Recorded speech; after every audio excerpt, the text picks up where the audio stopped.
Hi, I'm Mike Potter, and I'd like to welcome you to the True Wealth Financial Show, a show dedicated to providing Christians with the information and inspiration to successfully navigate financial decisions, intentionally build wealth, and retire with confidence so that they can focus on the more important aspects of life. I appreciate you taking the time to tune in today. Please feel free to like, share, and subscribe so you don't miss any future episodes. Additionally, you can find more information on our website at www.truewealth.show. And now, let's get on to this week's episode. Hello, and welcome to another episode of the True Wealth Show. Thanks as always for taking the time to tune in and watch or listen to this week's episode. Greatly appreciate it. Great job on continuing to invest in your financial future. Genesis 41:28-30 says, "This is the thing which I have spoken unto Pharaoh. What God is about to do, he showeth unto Pharaoh. Behold, there come 7 years of great plenty throughout all the land of Egypt. And then there shall arise after them 7 years of famine. And all the plenty shall be forgotten in the land of Egypt, and the famine shall consume the land."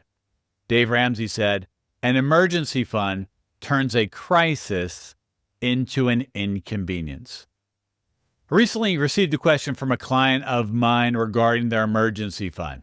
Let's call this guy's name is Mark. Him and his wife, we'll call her Helen. They live in the northwest part of the country, doing great, crushing it, almost half millionaires in their early 30s or so, just doing a great job. He asked the question recently of, where is the best place to keep an emergency fund? And that's what I want to discuss with you today. Where is the best place to keep an emergency fund?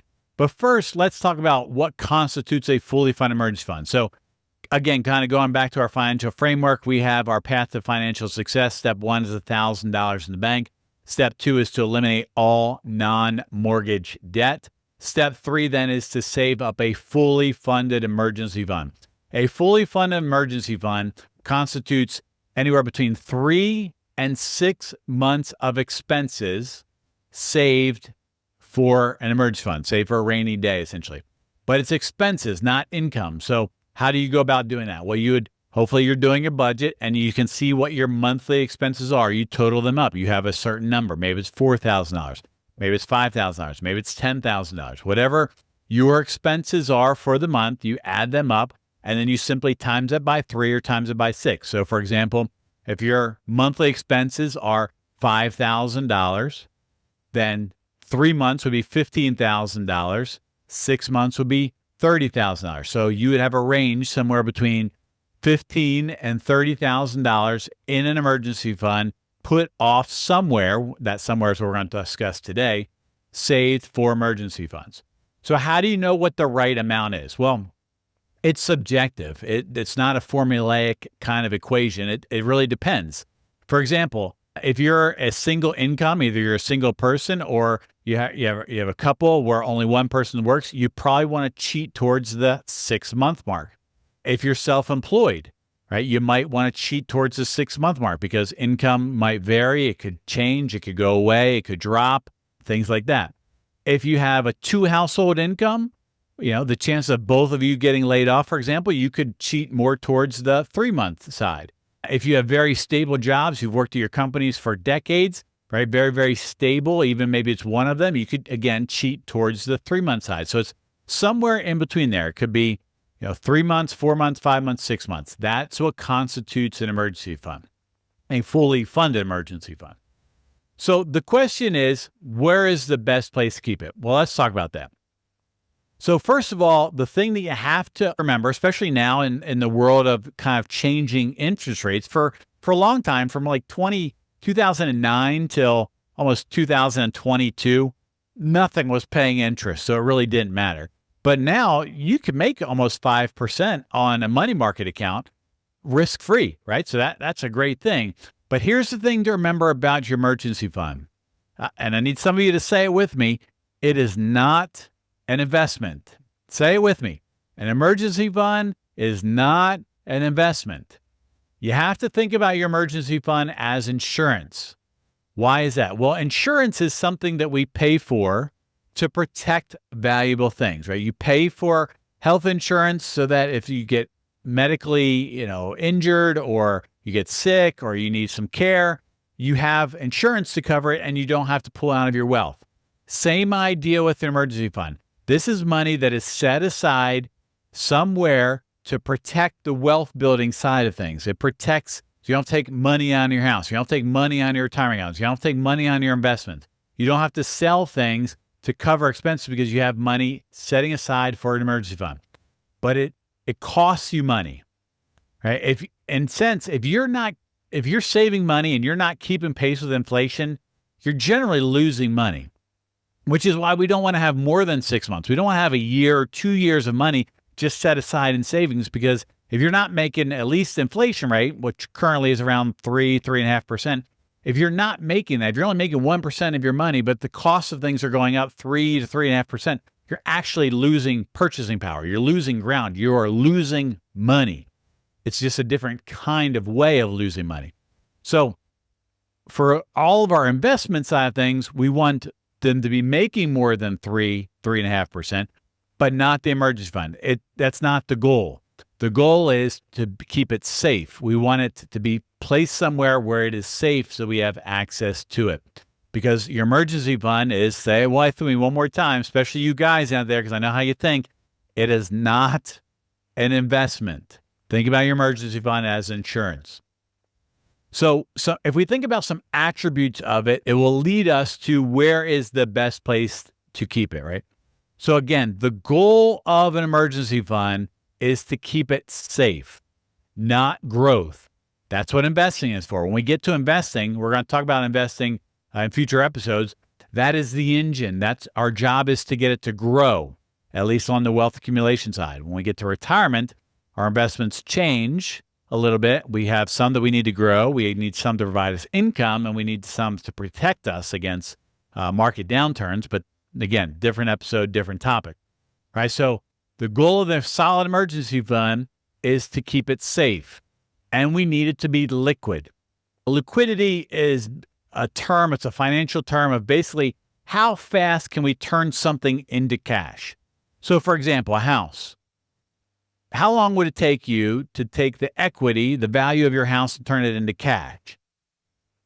Probably at least 2 months. Like if you decide to sell your house today, you wouldn't see the cash in your checking account for probably at least 2 months, right? That is not very liquid. Same thing with your car. If you decide to sell a car, and a hard asset, how long would it take you to turn that into cash? It would take maybe a week, right? You could list it for sale and you might get the cash in a week or so. Even an investment, if you have a brokerage account, a mutual fund, a stock, a bond, things like that, even if you execute that trade, it's going to take 2 days to settle, 2 days to clear, and it's going to take some time to get money into your savings account. But the money that's in your savings account, you can just transfer it very, very fast into your checking account. You can go to the ATM, pull it out, right? That's very, very liquid. So we want that account to be liquid, meaning it can be turned into cash in minutes, right? That's the idea. Another attribute that we want about the emergency fund is we want it accessible. We want it accessible. What does that mean? It means we have access to it. So it can be through a debit card. We can get access to it. We could write a check. We could go to the ATM. We can transfer it. We want it to be accessible. So we don't want it too far out of reach. We want it kind of close enough to us where we can get access to it, but we don't want to have to jump through a bunch of hoops, right? Like you don't want it to be in an account that there's no branch around you, that the branches are on the other side of the country, for example, and you don't have a debit card or you don't have a way to transfer it, right? You don't want that. You want it to be within arm's reach where you can get it in a moment's notice if you need it. So if you think about transfers, even transfers, to other financial institutions might be difficult. So for example, I would not have a client of mine keep their emergency fund in a Schwab brokerage account that I manage, right? That's not the best place for it. Now, truth be told, we do that with some people as they're kind of formulating, the coaching model and getting out of debt and building that emergency fund to kind of keep it there a little bit arm's reach just from spending it. We're trying to work on the behavioral side of finance. But someone who has good money management skills, someone who's in control, things like that, you don't want it in a brokerage account because you need it close. You don't want it like in a money market account that's somewhere else that doesn't have debit card or check writing privileges. You want it to be close because even if you initiate a transfer, it might take a while to transfer. So for example, Friday afternoon, you need money, but it's in a brokerage account that you need to transfer, and they don't do transfers Saturday, Sunday. They only do it on business days. It could take a couple days for it to get there. That could be a problem. So you want it accessible. Okay. So those attributes, not an investment, liquid and accessible, are going to lead us to traditional savings, checking, maybe money market accounts if it has transferability or debit card privileges within a normal traditional bank. That is going to be the best place to keep an emergency fund, where you have debit card privileges, check writing privileges to you. It's in cash. It's not investments. It's just kind of simple. And again, I know that traditional savings, checking, money market accounts are not keeping pace with inflation, but it's okay because the goal of this emergency fund is to be safe, to be liquid, to be accessible. And the last thing is to be available. Now, if you have, this is kind of an optional step, but I learned it really the hard way. I bank through Navy Federal. Navy Federal is my primary banking account, has been since I joined the Marine Corps back in 1996. So almost, 30 years or so at this point. And one day we were out shopping, Eric and I, Mrs. Beautiful and I, and the kids. I think we were going to Best Buy, if I remember correctly. We were at Best Buy, and we were buying, I think, a laptop for a kid, or so we were buying some kind of electronic.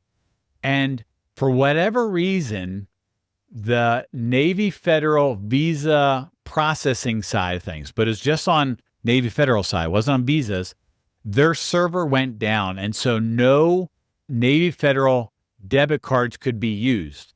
And we don't have a credit card. We haven't had a credit card since 2008. So we didn't, that's all we have is debit cards. And so the Visa Navy Federal processing system went down. And there was a handful of people there that had Navy Federal cards and they couldn't buy them. They're like, we can accept debit cards, but not Navy Federals. I mean, that's literally what the little Geek Squad or the Best Buy person was saying. Well, thankfully, we have our emergency fund at a separate bank account. And so we keep that at USAA. So again, it's kind of far enough away. We had debit card, check writing privileges. We could transfer it, things like that if we need to. And this wasn't an emergency fund, but was us buying a computer was not an emergency. But what we did was we had gone out of our way to get there. We'd gone through all the hoops. So we used our second banking institution, USAA in that case, and we were able to buy it. And then a couple of days later, just transfer the money from Navy Federal over to USAA. And so a good pro tip is to have your emergency fund really at a second institution, a separate, again, traditional bank that you don't traditionally use. Why is that? Well, for situations like that, for number one. Number two, if for some reason your debit card gets hacked, which occurs, it's happened to us several times, that card will get shut down. It might take you a couple of days to get to a branch or get a new card sent to you. You have access to that.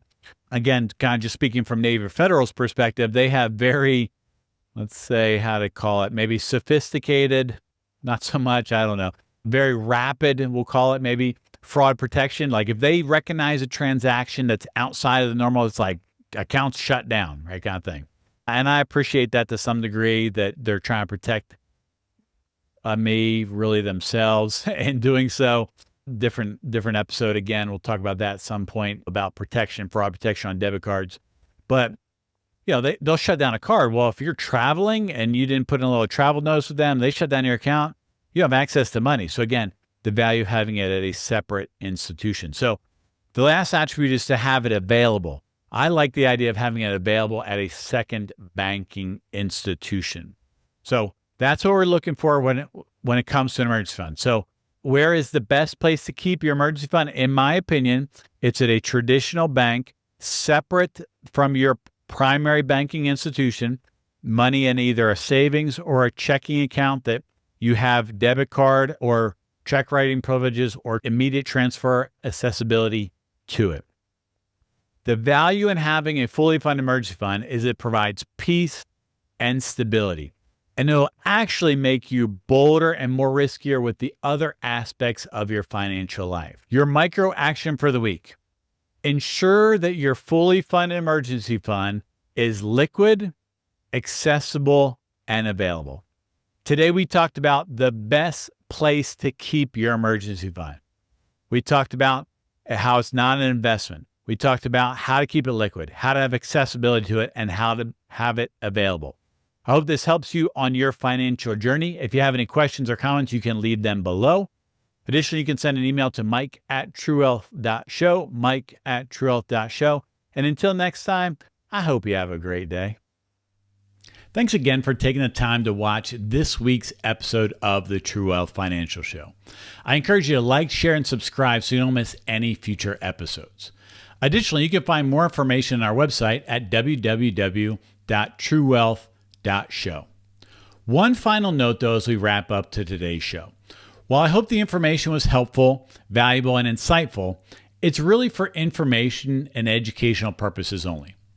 Prior to making any decisions or taking any actions, I'd strongly encourage you to talk to your legal, tax, estate, or financial advisor who's familiar with the unique circumstances of your particular personal situation. Thanks again for watching, and until next time, hope you have a great day.